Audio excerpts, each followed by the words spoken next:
is what you got for me.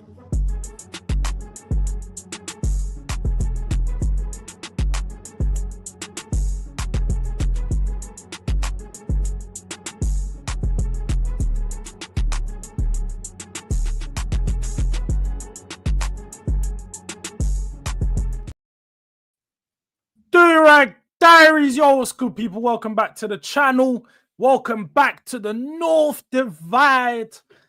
Every Monday, 2 p.m. You guys know where it is. Your boy Jords hosting the show, joined by Hooks, our guest and our top of the table team leader, creator, whatever you want to call them.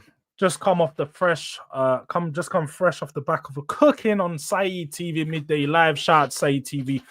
Make sure you guys are subscribing over there as well, man. Real close to 200k. That's big. You gotta make sure you're supporting all the man them. So he's massive. Make sure if you haven't already, subscribed to him. But as you are over here, make sure you're smashing a like on this video. Make sure you're subscribing to the channel. Real close to that 5k. We're on a final lap. Need your help, your support. So make sure you're sharing that up. And I know also make sure you're subscribing to the boy Hooks. Link is in the title, but also get people to drop it in the chat throughout the show. So make sure you guys drop that in the chat. Moderators, drop Hooks' channel. But Hooks, what are you saying? How you doing? You know what? Yeah, Jords, I won't lie. Yeah, I've gone into the phone booth. Yeah, and I started doing this, blood. The S, yeah, is being revealed on the chest, blood. I've gone and got changed in the phone booth. I was about to say the only thing that happens in the phone booths in London, we know it's oh no, if maybe you've been hitting something else and it's got you in another planet. I don't know, innit? I'm just hey, man, still now, bro. You get it? Yeah, league's mine. But you know I'm calling, yeah, bro. Man, I call me halftime Hooks. Yeah, landlord Hooks. Yeah, because the league's mine. You man all pay me rent. It's that simple. It's done. Finished. Over all of that. Liverpool threw it away.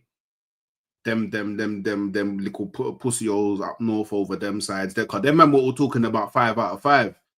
Funny how things change. 4 out of 4. That's what I say. Hey, wait.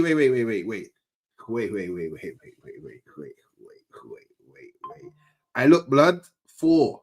Yeah, lucky number. You get it? You know what I'm saying? 4 out of 4 in the Japanese. You get it? You guys see it? 4 right there in Japanese, blood. You know what I'm saying? 4 out of 4. It's done. It's done, blood. It's done. It's over. Yeah, it's finished. Yeah, I'm gassed. Hey, Wesley's now on my pattern as well. You get it? Yeah, finally, Wesley started seeing the light, seeing the vision, understanding. It's done, innit? So I just want to say big up. We get it. You're happy, you're top of the league, all of that stuff. We're gonna get onto the Arsenal game. You can talk about it a bit later on. Yeah, we're gonna get onto that. Big up to Godfrey, says big up to everyone. Become a delinquent. Yes, you can go to the pinned comment, tap the link. You can become a delinquent, you can become a descendant.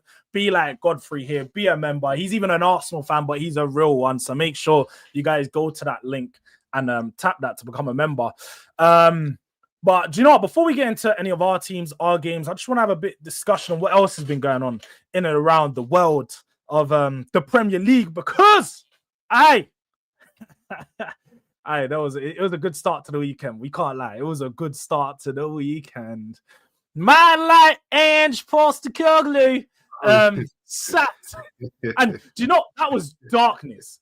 Man got sacked at what was it, bro? I don't even think it was 10 minutes after the game finished. Man must have walked back to the changing room. Apparently, he got told in the tunnel, your job's done. He went and said bye to the players before they had a shower. And by the time they're still in the change room, man's outside driving yard. No. He just jumped into 1 yard. No, he knew before that. Apparently, the technical director told him at 60th, 70th minute of the game. Yeah, it's not looking good, bruv. and then I keep on hearing new times. So first it was 21 minutes after the game he was sacked. Then it was 20 minutes after the game. Then someone said 19 minutes after the game. And then I was watching This lady was talking about it. She was one of those people that interview, and she was saying how she was going to interview Pedro Neto, and she got told 18 minutes, kind of 18 minutes after the game he'd been sacked. So the time keeps on getting less and less, innit? But all I know is he got sent. That's all I know. He got sent, blood. Like, it's crazy. It's crazy. I can't lie to you, I was listening to TalkSport, and they said something interesting, and I think it might be true, Do you think he's now done in terms of like Premier League football? Like, do you think that a Premier League club will ever hire him again? No. Do you know what? I can't say no, because let's be honest, we've seen worse managers have 10 jobs in the Premier League. We've seen the mid-level, who's replacing him? Sean Dyche. Now, I don't necessarily think Sean Dyche is a bad manager, but he's not a top manager, and he's far from a top manager. Like, he's not going to do much for you. And I can't wait. I can't wait to see Wolfie and Sean Dyche football week in, week out. We're going to get a humble Wolfie. I would give it 3 to 4 more weeks before Wolfie starts realizing it's a relegation battle. Honestly, we're going to start realizing he knows his level. Big up Saeed TV for the raid as well. I don't know about you, but I'm looking forward to Thursday, innit?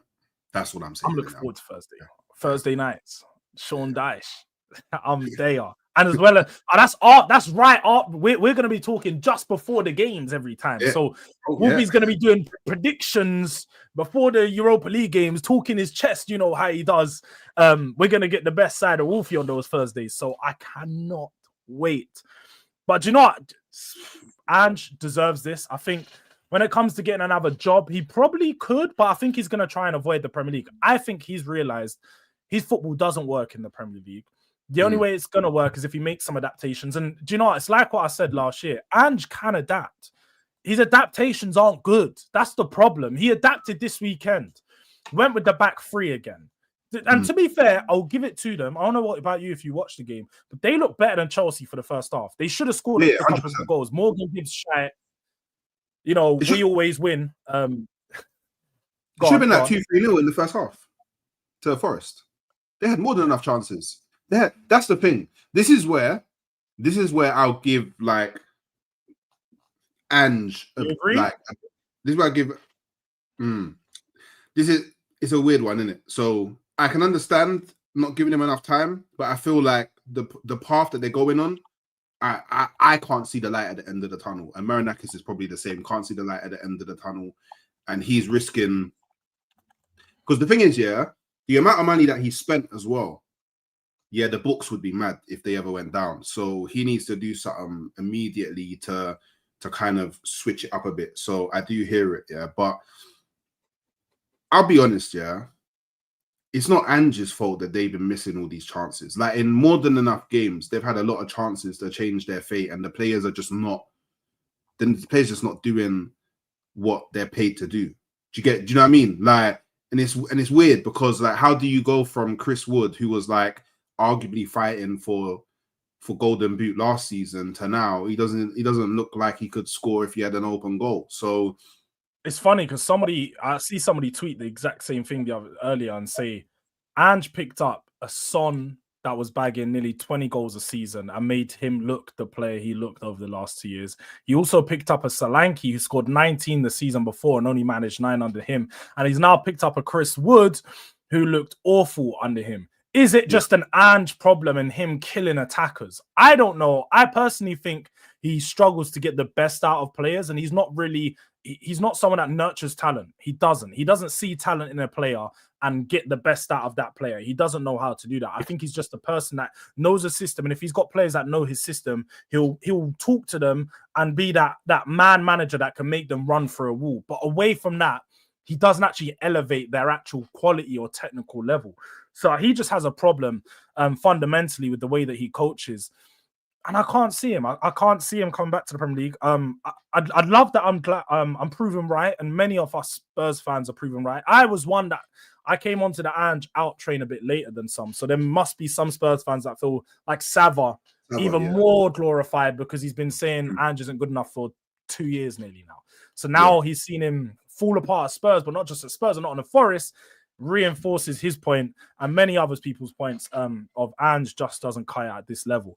So Ange is out, sacked immediately after full time and well deserved. Forest move on to Sean Dyche. I think we'll just keep it there, keep it very brief with them because Forest will go back to being the relevant club. I don't think anybody cares about Forest anymore. Now that they've got Sean Dyche, it's not even entertaining. It's not even an entertaining club no more. You've got Sean Dyche, boring football, boring club, not going to be playing Europe beyond this season. They had their, like, who remembers a couple years ago when Burnley went to the Europe? Burnley finished 8th and went Europe, right? There was that season, like, under Sean Dyche, I think it was. When they first come up, they had like a good couple years. They finished 8th, never went back. That is Forest. They just had their season last year. They look really good. Do you know what it is? Yeah, I think if I was a Forest fan, yeah, I would be very concerned that my next appointment is Sean Dyche, because to me, that says a lot. Because if you're hiring Sean Dyche, that's telling me your aim isn't to try and push to do as best as you can. Your aim is to survive. That's immediately what the appointment tells me. The appointment tells me you're just trying to survive.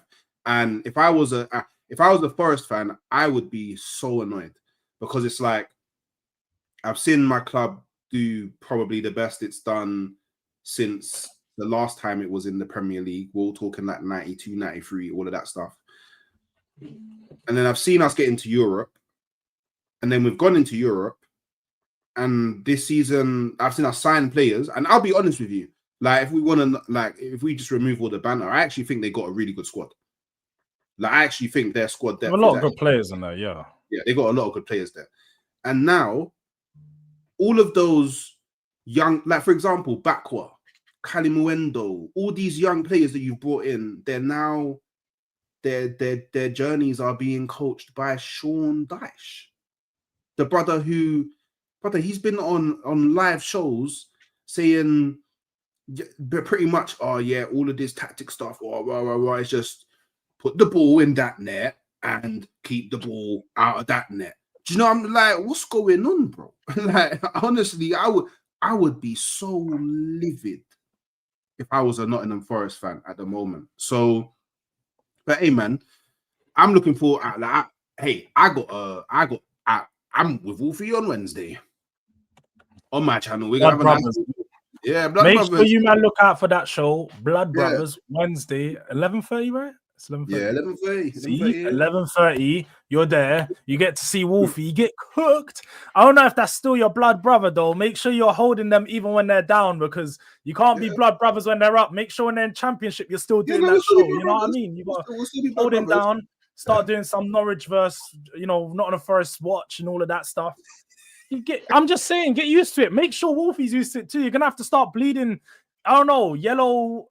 Make a new thumbnails and all that. You're gonna have to work something in, because, yeah, man, we know what's happening.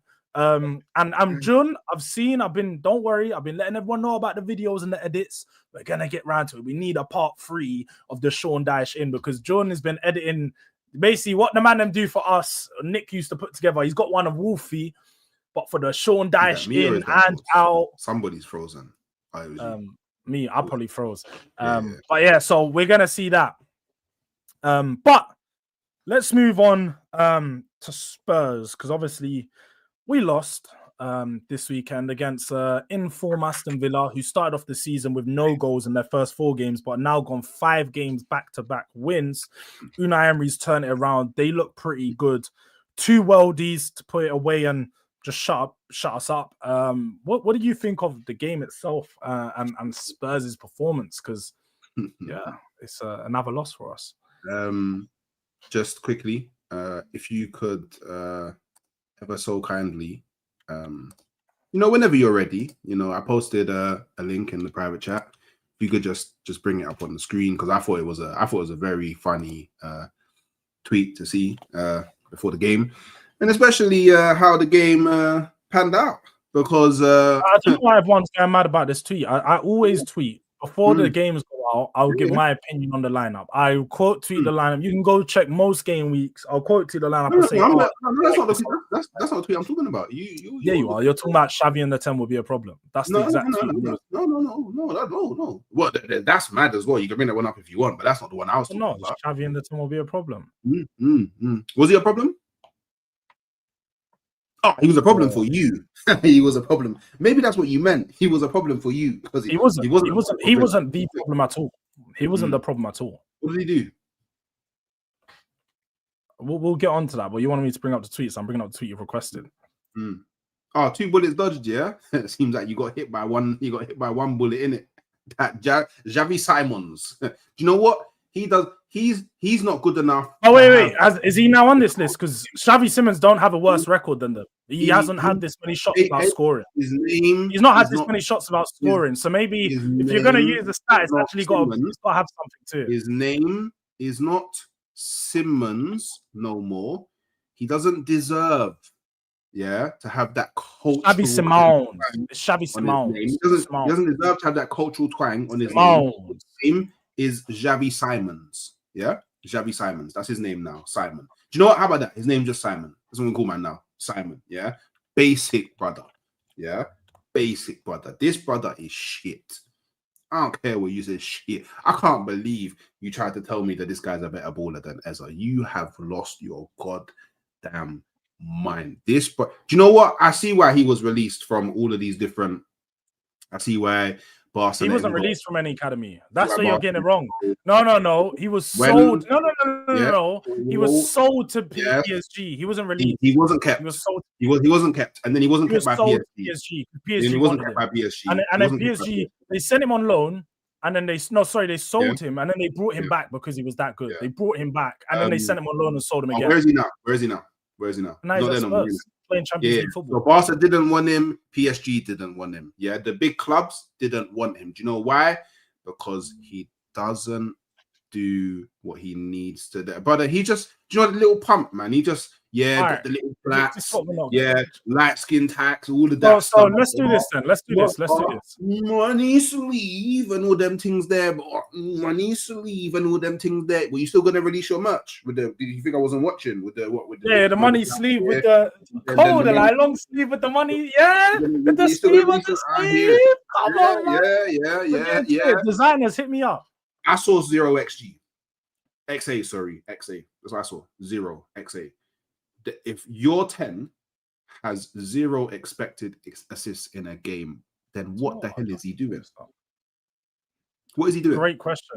So for a 10 to perform and for a 10 to have his good games, where's he supposed to operate in the pitch? What area would you like for your 10 to operate in the pitch to make the most impact on the game? Mid to final third? Okay. Perfect.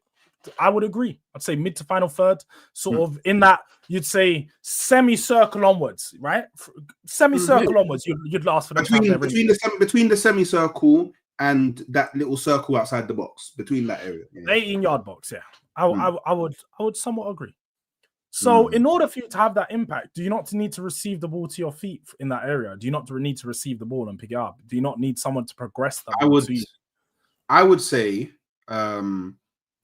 in favorable scenarios, I would say yes, as a 10, it would be much preferable if you are receiving the ball to your feet in okay. So if we're now playing a game where you got 2 central midfielders. Well, no, you answered the bit that I need you. You're going to do the thing and you're going to take a 20-minute answer for a second one.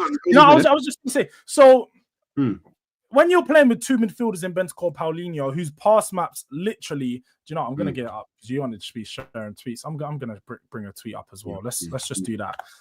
Whose pass maps literally side to side, no passes. Neither of them made a successful pass through the lines throughout that whole game. Would you not expect your 10 to then struggle and have a game where some may say they're disappearing? And I would agree. He was pretty much a ghost yesterday. But whose fault is he? Whose fault was that he was a ghost? That's the bigger question. Do you know what Erdegaard does when that doesn't happen? He drops deeper and receives the ball from the defenders, and then he progresses the ball up the pitch from those areas. Xavi is Okay, Xavi is athletic, so there's no reason why he can't do that. So if he's not doing that, then you know, if you're telling me that Xavi can only play good when the passing maps of your two centre mids are progressive, then he's a luxury player. Luxury player. no, I just want you to look at this, yeah. So look at this. Is Rodrigo Bentancur, and then do you know what? Just for context, and I'm going to address the problem because we're talking about the Spurs game.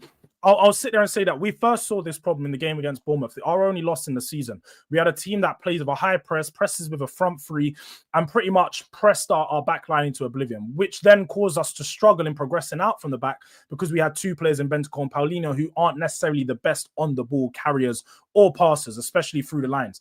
When you look at this graph in particular, you can only see one pass where it's actually breaking the line, and it's this little pass here in between, and it's a very short pass. All the other passes where you're seeing and you're asking Bentancur to play it forward, look, red, and then in the back, look, red, and again, didn't really do too much. Paulinho, you asked the same thing. Again, forward pass there, red. All the other passes are side to side. No, there's a forward pass up there. There's a forward pass up there. This one. No, up. This up. No, this one here. Yeah, forward pass here. Okay, so one forward pass. Okay, and that pass probably was into Xavi Simons, which is funny. They both got one or two successful forward passes here. And then people are going to sit here and tell me, do you know what? Go cook Simons because he's had a terrible game. No. And I think personally that Simons didn't have a great game, but it wasn't by Simons' fault. I think because we saw the problem in the Bournemouth game, and I'll sit here and say Thomas Frank was at fault for this. Thomas Frank should not have started the midfield of Bentancur and Paulinho against a team like Aston Villa because you need someone in the midfield that can combat that problem by playing it through the lines, whether they're going to carry it or they're going to pass it. Bergvall and Sarr a bit more risk adverse. I would have played one of those two. And even when I've done my match preview, I said play one of those two next to Paulinho to give Xavi Simons somebody to link the play with. I foresaw this being a problem when this happened. And ultimately, it was a problem. Yeah, I did tweet Xavi in the 10 would be a problem today. But unfortunately, I should have listened to myself in my match preview and thinking Bentancur Paulinho is always going to be a bigger problem for us. So that's the bigger problem for Spurs. But let me actually ask you funny you didn't bring up Xavi Simons heat map when you were doing stats, but I hear it's cool. Because I didn't need to see Xavi Simons heat map to see what the actual problem was. I identified that to be the problem. You can say Bentancur played superb, but again, what you want from your midfielder is two different things. Defensive, like Paulinho was class. I think Paulinho was great yesterday. I think he sweeped up his tackles. He was all over the pitch. He's putting in the defensive work that you need. But I don't need two midfielders doing the exact same job. That's the problem. When you got two players literally mirroring each other, you're not going to do that good and you're not going to create that much chances, which we didn't. So I think that's the biggest problem. Again, I foresaw the problem in the midfield. You have to listen closely. You got two ears. What do you say? Two ears, one mouth. I think you might have two mouths and one ear. That's what you said to me the other day. I think it might be the same for you. But sorry, go on. You actually had Simons to be man of the match as well. Just throw that out there. Yeah, I did. Because I predicted that we'd have Sarr. How did my predicted lineup? That's exactly what I had. How did that go? Well, we just discussed that. Or do you want to? Do you know what? It's fine. Do you know what? I love this. You know what? We're doing the YouTube thing, yeah? No. We're doing the YouTube things. I'm gonna do YouTube. I just want to know: are you gonna revisit? Let's delve. Are you gonna revisit my previous comment that I said to you when you signed Simons about him? Oh no! We're doing the YouTube. Him not being your. So we are doing the YouTube. Still not being your best hand. Has he or has he not had as many shots without scoring a goal than Eze? Correct me if I'm wrong. He hasn't. Oh, so we did. I don't understand Morgan Gibbs-White has 17 shots. Eze has 16 shots. That's two of the most in the Premier League without. How did Eze get into this season? Please, I need to understand. Wait, has Simons been helping his team to top of the table? helping the team to the top of the table in what course? Because I haven't watched the game where Eze's played in the You Premier didn't League. Eze's answer actually looked poor in a lot of his Premier League games, especially the most recent really? one where nobody in the attack really done much for you. But we're not going to talk about that because you're top of the league. But don't worry, we're going to get onto the Arsenal stuff. We're here on Tottenham, so we'll focus on Tottenham for the time being. Well, you didn't want to talk about Giving you some. Do you have some constructive criticism for the game that you watched? Do you have some constructive criticism for the game that you watched, or for the Thomas Frank ball? Because again, I know Hook sometimes struggles, don't really watch too much of Tottenham, so he doesn't know that much about what's going on. So he runs with agendas and what he sees on Twitter and so on. Do you have any constructive criticism on the game and on the performance? Do you have anything to say on the performance? Or sorry, did you not watch it like you don't for most hurt Spurs games? That you like to comment on. You know a lot about Spurs for a guy that doesn't watch. You're very crazy. I actually did watch the game this time. You watched it? I watched it. So basically, what happened is I was watching it, and then it got to half time, and I was like, okay, I need to go make myself some food. So I went and made myself some food, and then so I got back roughly about 60-ish minute from making food, and I must admit, like, it was a pretty boring game, if I'm being honest. Like, it just seemed like you didn't really want to win the game. It seemed like you cared more about, not losing. In my opinion, I feel like Aston Villa probably could have beat you by more. I actually think Aston Villa outplayed for the second half. So what opportunities did they miss? I think that the Buendia goal was absolutely amazing. That pass, the pass from Cash was cold. Oh my! I didn't know that Cash had that in his locker. I actually didn't know he had that in his locker. And I'll be fair. I actually think that Betancourt had a good game. Do you know what I mean? Like, this is the thing. This is why I said to you. Remember what I said to you? I said, when Ødegaard doesn't receive the ball in favorable areas, he drops deep to get more involved in the play. I call that high IQ.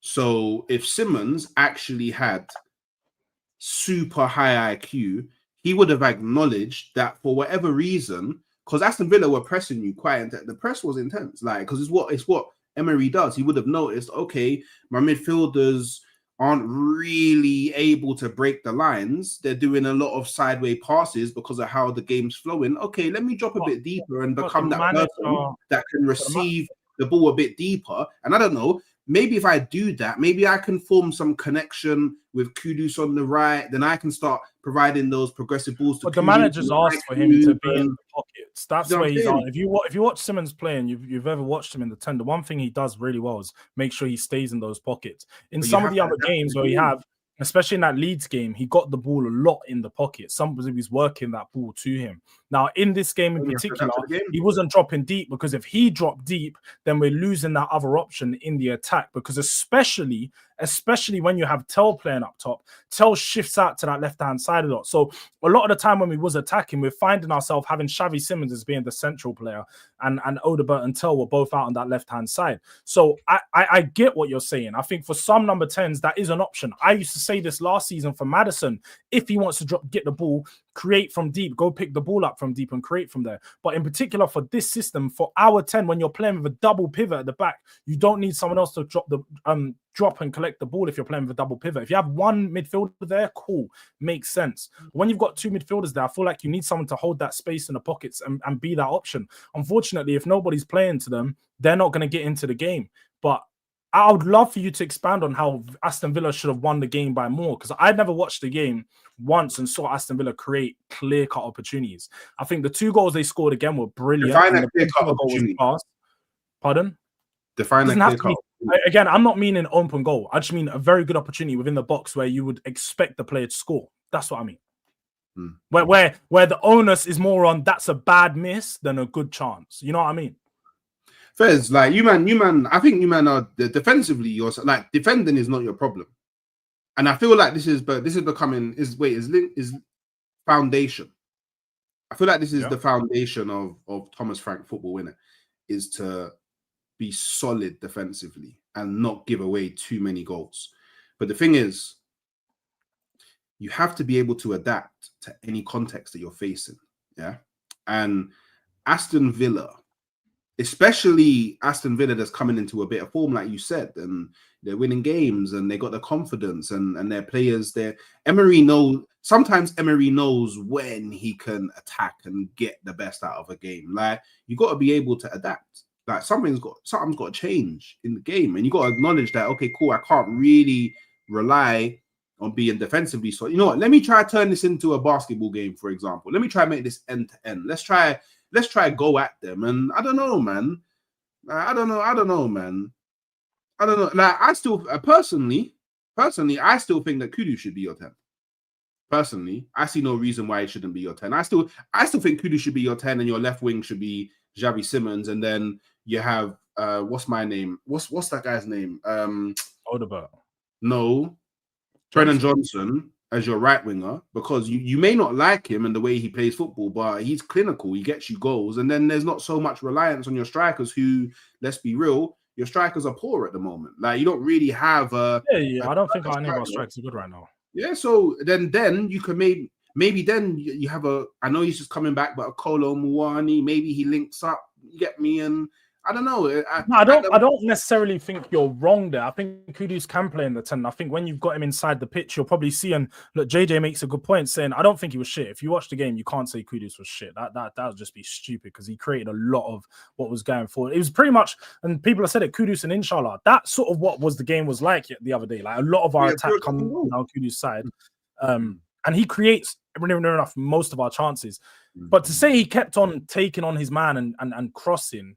That's what a winger's supposed to do, is cross the ball into the box and create those opportunities. From 2 of his crosses, he created 2 of our best chances, in which Tel and Moani both hit the ball and would have been clear-cut opportunities if they just got a good connection. So I don't think Kudus done anything wrong in particular, but I do think that he didn't do enough right, though, did he? Because if he did, he would have won the game. I think he created 2 clear-cut opportunities that should have been finished, but the strikers at the time didn't finish their opportunities. So I don't put it on him as to why we didn't, because he actually created the goal. He was the one that put the cross into the box. Oh, but you see what's interesting? Back across. You see what's interesting? See, we're going to have a fun old time this season, Jords, because in all your infinite wisdom, you decided to come out and say that Kudus is the best winger in the league, even better than Saka. And the same thing, that's the very same thing that you're describing about Kudus. Saka faced the same thing. He created a lot of clear-cut chances. I would say he created 2 clear-cut chances for Gyökeres, who didn't finish them. But you see, I don't think Saka had a bad game, though. I wouldn't sit here and say Saka was one of your best players on the pitch on the weekend. See what the difference is.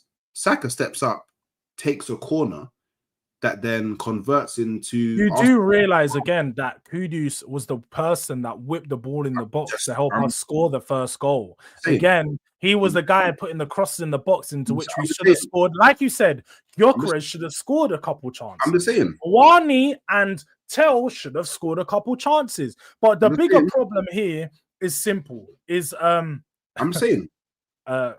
When Arsenal needed to win, yeah.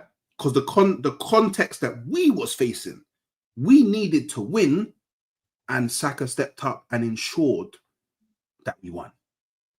Now, for you to say that Kudus done that in our is last the best winger in the league done that in our and last better game. than Saka, yeah, because you said Kudus done that in our last game. You do realize. Wait. When we needed to score a goal, Kudus stepped up and helped us score a goal.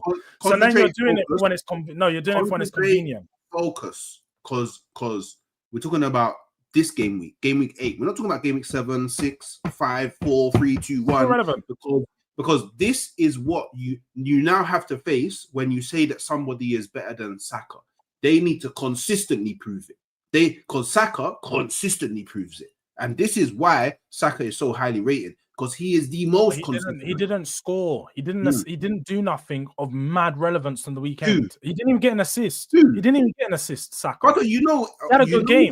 He had a good game, but you're acting like he scored or assisted. Wait, it was Saka's It was a Gabriel assist. It was a Gabriel assist. Yeah, but who took again, that's the same.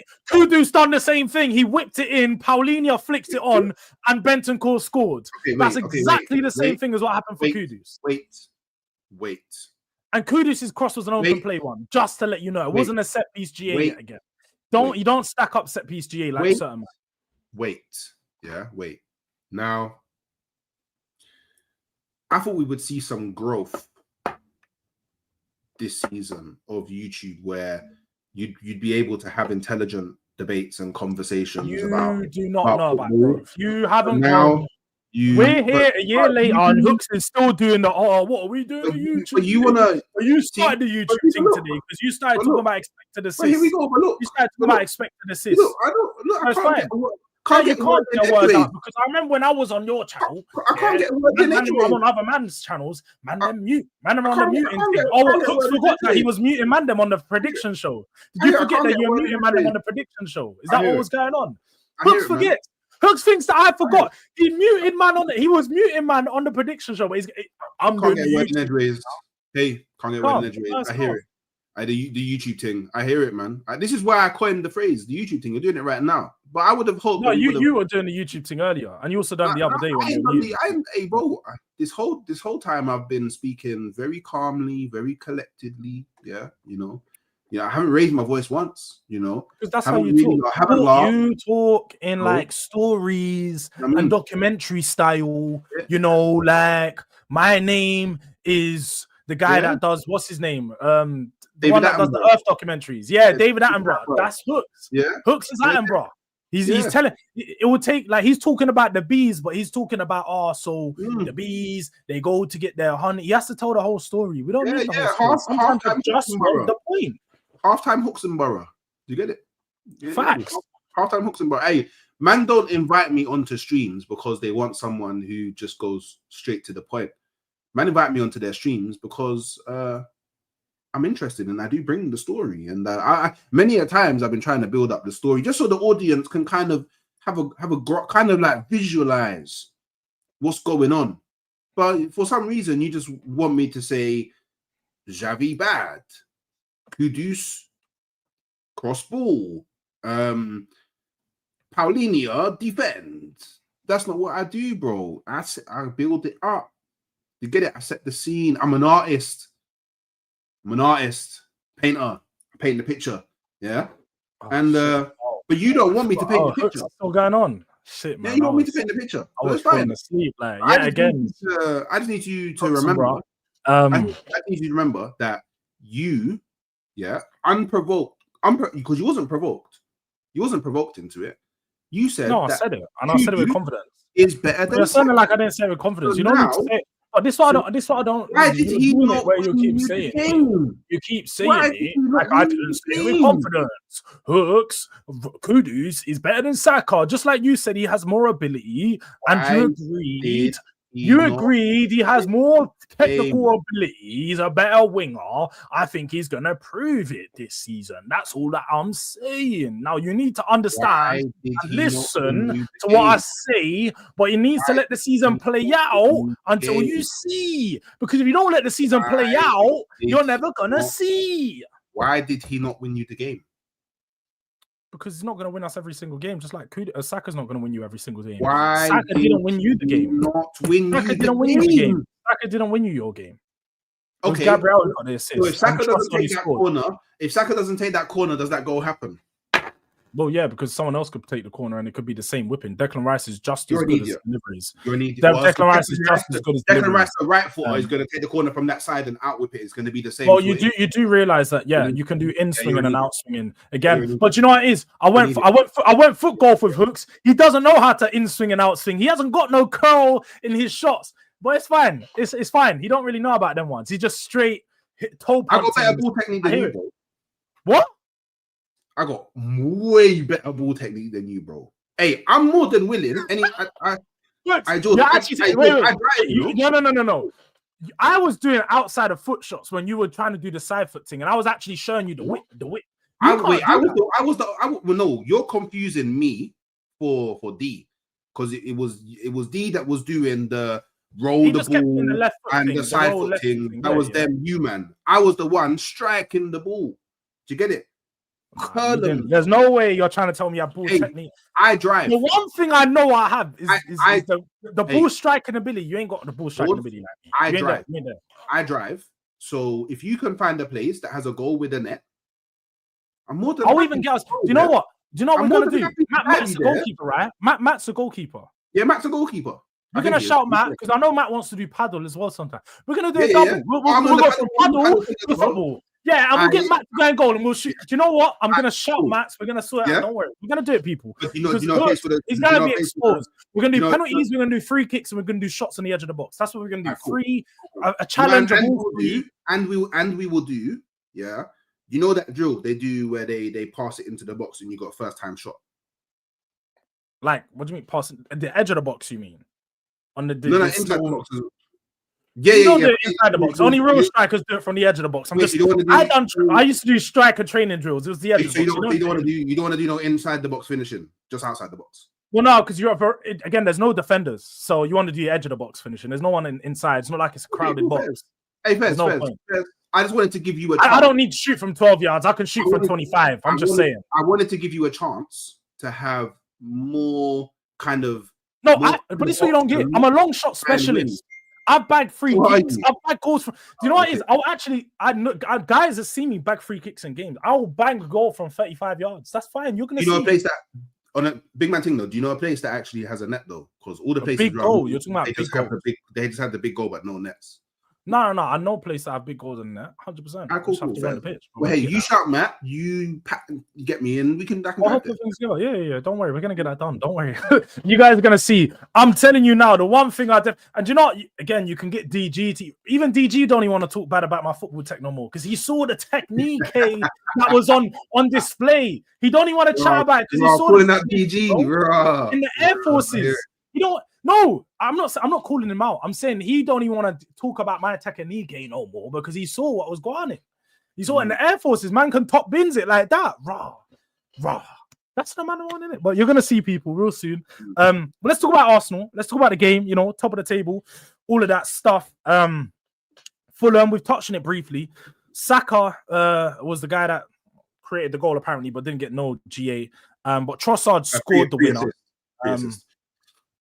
All right. Well, Trossard scored the winner. Dan said that he felt Trossard didn't necessarily have a good game, but still managed to impact and create you guys to win. You've highlighted as well, Gyökeres missing a few, I want to say clear-cut opportunities, but a few opportunities you'd expect a top striker to finish.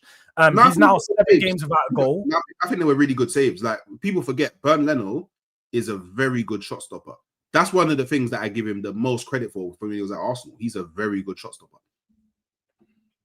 No, he is. So what do you think about the win? Obviously, it takes you to the top of the table.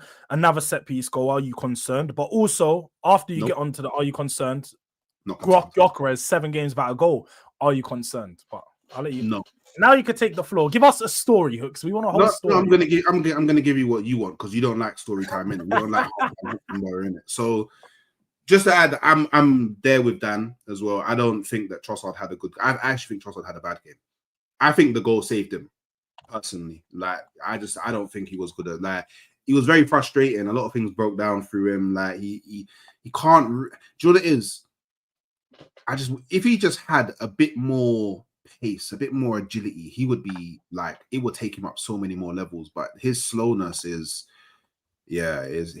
slowness is really frustrating. It's just frustrating me in it. I think Eze had a bad game personally, but for me, it's like I feel like Eze's gonna have a lot of them games across the season because he's the player who, when he receives the ball, we're relying on him to be the guy that kind of progresses with dribbles. If you get what I'm saying, like he's the guy that we look at to like beat players with dribbles. Do you know what I mean?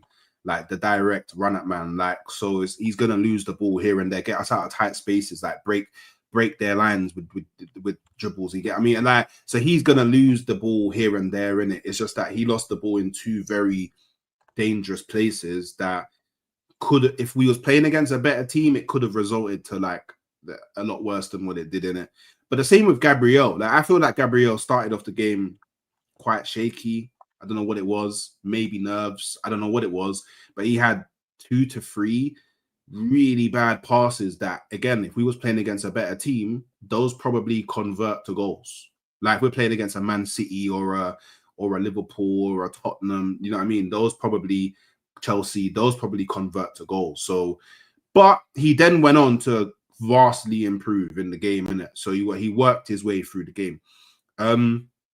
Now, the game overall, I feel like the importance of the game infinitely grew when Manchester City won their game because they played before us. And I think that this is probably the most important win of our season so far.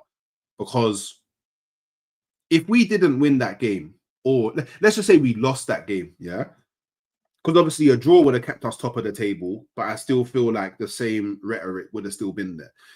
If we had lost that game, what everybody would be talking about, regardless of even Liverpool losing to Man United and Tottenham losing to Aston Villa, is, oh, the pressure got to Arsenal already. Top for 1 week, couldn't handle being at the top, couldn't handle leading the pack. People would start questioning our mentality, all of that stuff. But we grinded out the 1-0 win in a game. Did you watch the game, by the way? Like you, I watched most of it. I went and to be fair, same thing at half time. I went to go make food. I literally went to go make food. So you watched the first half? Yeah. Okay, because the first half is where my point stands the most, yeah? Did you notice how they had like these 3 lines, yeah, that were very close to each other? Like their mid to low block was mad. Like there was hardly any space in between the lines. And then what made it worse was Kenny kept on dropping like right in front of the centre backs, so to the point where he could have actually been a centre back himself. So it was a really frustrating, especially in that first half. There was no space. But the thing is, yeah, the one thing I found is, and I know look, teams go in a low block, but the way you guys play football forces teams to go in that type of low block where they're just sat on the edge of the box waiting, because you guys are so patient with your build-up. You guys keep going side to side to side to side. But you guys can have the ball for 10 minutes straight, not really have a shot, might have one shot on goal, but you guys will keep passing it. So you force teams to get into a real compact low block to wait for that one moment where they get the ball to then expand and burst. But I'll give it to you, I don't think Fulham done that enough. When Fulham did get the ball, it's not like they were exploding on the counter and trying to transition on you. They were just trying to get the ball and then keep it and sort of slowly work it, because I think they would have been happy with a point. I think they were playing for a point yesterday. They weren't playing for the win.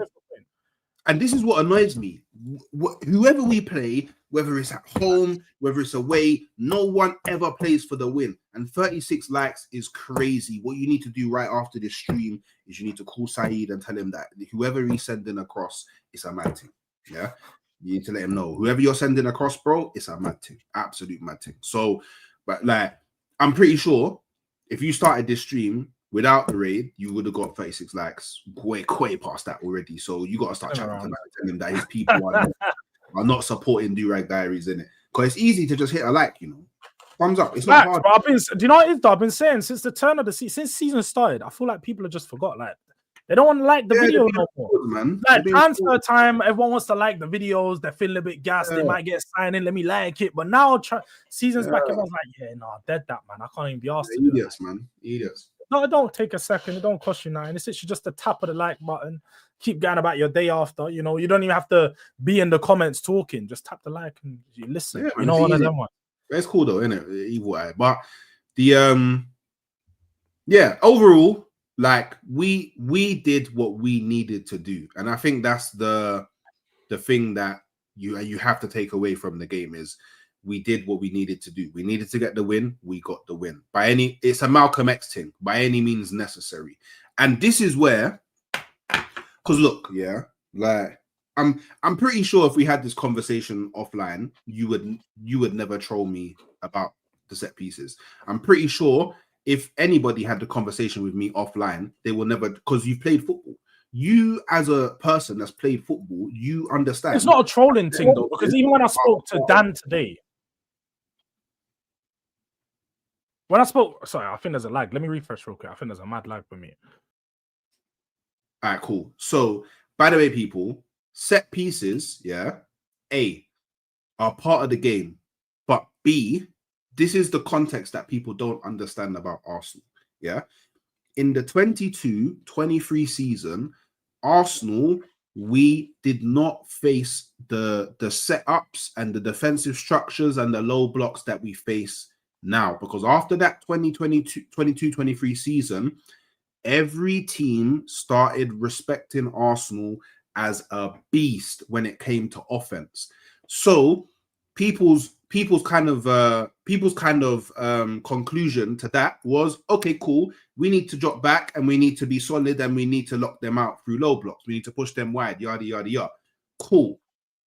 We started to struggle with that. So what we did was, okay, cool. Seeing as because we like to kind of suffocate you into your half. That's what I say. Yeah. That's what I say. Suffocate teams, they're forced to have 10 at the back. So basically, because we're always attacking you, there's an increased chance that we will have more set pieces, we will have more corners, we will have more throw-ins. So what we did was, cool, we got a set piece coach and we started focusing and perfecting corners. Yeah, that's fine. Now hear me out. Hear me out. Just hear me out. Yeah. Now, I think the reason why we did that is because if you know that pretty much to Arsenal, getting a corner is like getting a penalty, then maybe that will make you not play as low as you do because you don't want to give Arsenal a corner. Thus meaning the game becomes more open. Or we score the corner because we get a lot of them, and now the game becomes more open. Do you get what I'm saying? Like, people but again, I don't think anybody obviously there is a lot of people trolling you guys, but I personally want to troll you guys for only scoring corners. Like, that's not a problem. The problem is when you're winning games like you did yesterday, a lot of like close games are being decided by corners, and the attacking outlets not looking as good as it should for what you guys are. You've signed Gyökeres. Let's have it right. You know yourself. You can, because you're top of the league, you can ignore his not goal scoring form. You can ignore it. But if you guys were in Tottenham's position, and you were fifth and you wasn't just first, you'd be extremely concerned regarding your striker going 7 games without a goal. I would be extremely concerned about everyone. Not just Gyökeres. Why am I fifth?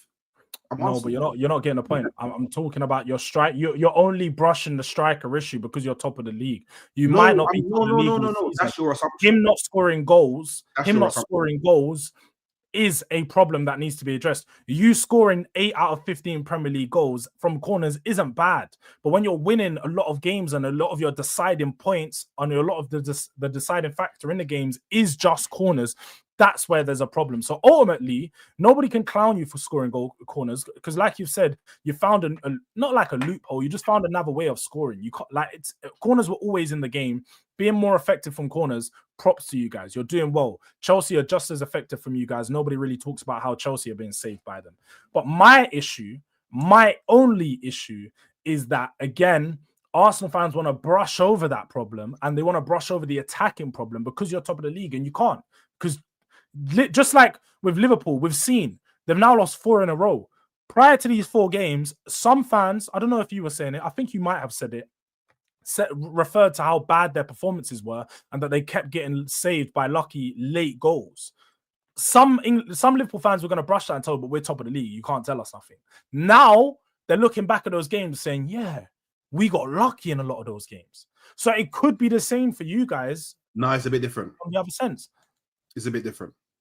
Well, it's actually. And I wouldn't say that for losses. If you guys had like a few 0-0s, is what I mean. That's where you'd start to look at the attacking problem. Do you know what it is? It's like 2 completely different things, because I'm not relying on set pieces to win me games. Set pieces are part of my armory that allow me to win games. It's completely different. Like, we've scored open play goals. Not even like the majority of our goals. Comps aren't Does even. An armory not rely on its ammo? Wait. Do you know what's mad? I haven't even scored the most set piece goals in the league. No, you actually have the same. It's 8 and 8. I checked it this morning. No, they scored 10. No. I saw that on Twitter and I thought the same. But Terry, on the Straight Facts this morning, checked it on whilst we were live on who scored. And apparently it's 8 and 8 in all comps. No, so that's what I mean. I was talking about Premier League. It's 8 and 8. I'm talking about all comps. They've got 11. You've got 10. Yeah, so they've scored more than me. They get me more than me. But I don't hear people talking about that about Chelsea. That's what I just said. I just said that people are going to ignore it because it's Chelsea. It's fact. But Chelsea have an attacking problem, and if Chelsea fans want to talk about, we can talk about Chelsea's attacking problem. Because let's have it right. they're not scoring that many goals. João Pedro's not looking amazing, but they're the second highest scorers in the Premier League. But how good have they been in the attack? I think they've condensed a lot of their goals in a few games. Like, let's have it right. They scored 8 goals against West Ham and Nottingham Forest now. So they've scored half of their goals in 2 games. That's actually mad. So when you actually look into it, they haven't been that good going forward. They've been in a lot of games where attacking wise they've looked bad. I think when you Chelsea, there's a lot of things to discuss about Chelsea, to be fair, because again they got lucky in that Nottingham Forest game, very lucky to walk away with 3 points, and I think they've got some problems again that people aren't addressing. But I don't even want to talk about Chelsea because again they're doing their thing slowly underneath the radar. Don't really have too much of an expectation, but they're falling out about where you guys would expect them. But I want to briefly touch on, before we finish up last 5 minutes, on obviously your title rivals, Liverpool, game that you predicted for them to lose 2-1 on the match. Title rivals. Title what? Rivals. To who? What? Liverpool not title rivals now. But they're done, bro. They're finished, bro. It's over. It's done. It's done, man. It's done. They're cooked, bro. It's done. It's finished. Don't worry about it. But carry on. No, I was asking you the question. What you think of them, man? No, the bro. But the thing is, yeah, I've been consistent. Like I'm not even just saying now that they're shit. But I was saying they were shit, and they was looking shit from game week 1. All the way up until now. I wasn't the one that was trying to ignore their poor performances. I wasn't the one that was trying to ignore that they was relying on last minute goal. I wasn't that guy, bro. Wasn't me. I wasn't that guy. But it was everybody else that wanted to dodge those conversations with me. Everybody else that wanted to dodge that context. It wasn't me. But now all of a sudden, because do you know what's mad? Because I actually said, yeah, okay, cool. Everyone's dissing Arsenal and they're getting hype about Liverpool because Liverpool have gone 5 out of 5. All right, cool, fair play. But what about in their next 5 games in the Premier League? What happens if we go 5 out of 5 and they draw a game, lose a game, and win the other 3? What then? They took it to a whole nother level. Since going 5 out of 5, they've lost 3 out of 3.